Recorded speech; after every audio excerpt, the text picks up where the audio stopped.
நபிமார்கள் இவங்களெல்லாம் அவங்களுடைய வாழ்க்கையை எடுத்து பாருங்க. வாய் வழியா தந்த அந்த சொத்துக்கள் இன்றைக்கு வரைக்கும் அது பத்திரமாக பாதுகாக்கப்படுகிறது. இப்ப அதெல்லாம் கிடையாது. வாய் வழியா சொல்றதும் ஏற்றுக்கொள்ளப்படாது. இப்ப இந்த சட்டம் என்ன செய்யும் தெரியுமா? நீங்க வாய் வழியா இதுக்கு அப்புறம் கொடுத்தாலும் அல்லது இதுக்கு முன்னாடி கொடுத்ததாக இருந்தாலும் அது அத்தனையும் அபகரிக்கப்படும்.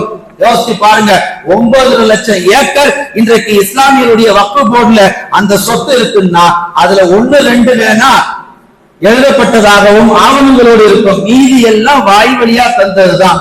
இஸ்லாத்தினோட ஒரு வரமுறை தான், மரபு தானே, அது அப்படியே தவறு அபகரிக்கப்படும் என்று சொன்னால் இந்த சட்டத்திற்கு எதிர்த்து நாம் போராடுவது நம்முடைய தலையான கடமையாக இருந்து கொண்டிருக்கிறது.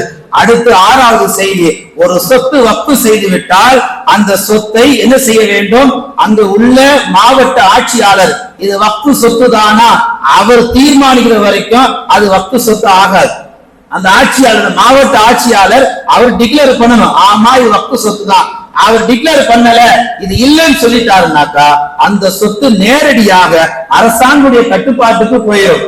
எனவே இதை எதிர்த்தும் நாம் போராடுவது நம்முடைய கடமையாக இருந்து கொண்டிருக்கிறது.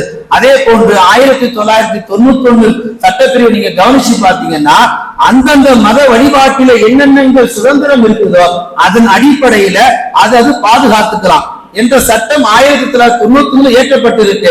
இப்ப கொண்டு வந்துள்ள இந்த சட்டம் 91க்கு மாற்றமானதாகும், எதிர்ப்பானதாகும், இஸ்லாமிய முஸ்லிம்களுடைய நலனை பாதிக்கக்கூடியதாகவும் இருந்து கொண்டிருக்கிறது. இப்படி வருசலாக இவர்கள் இயற்றிய அந்த சட்ட மசோதாவில் இதெல்லாம் நமக்கு சொல்லப்பட்டிருக்கு. சட்டம் பாஸ் ஆயிடுச்சு.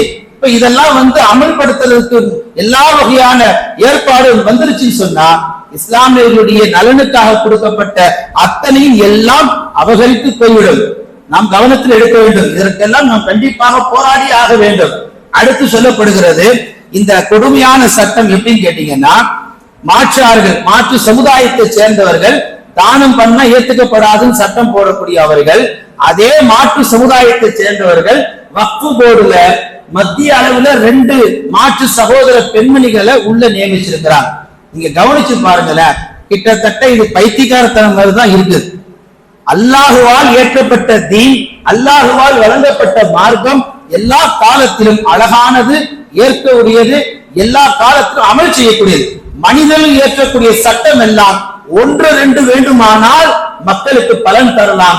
மனிதர்கள் ஏற்றக்கூடிய சட்டத்தை மக்கள் பின்பற்ற துவங்கினால் அது பைத்தியக்காரத்தனத்துல கொண்டு போய் தான் முடியும் என்பது இவர்கள் வரையறுத்திருக்கக்கூடிய சட்டங்களுடைய வடிவங்களை பார்க்கின்ற பொழுது கேலி கூத்தாகவும் சிரிப்பாகவும் வேதனையாகவும் தான் இருந்து கொண்டிருக்கிறது.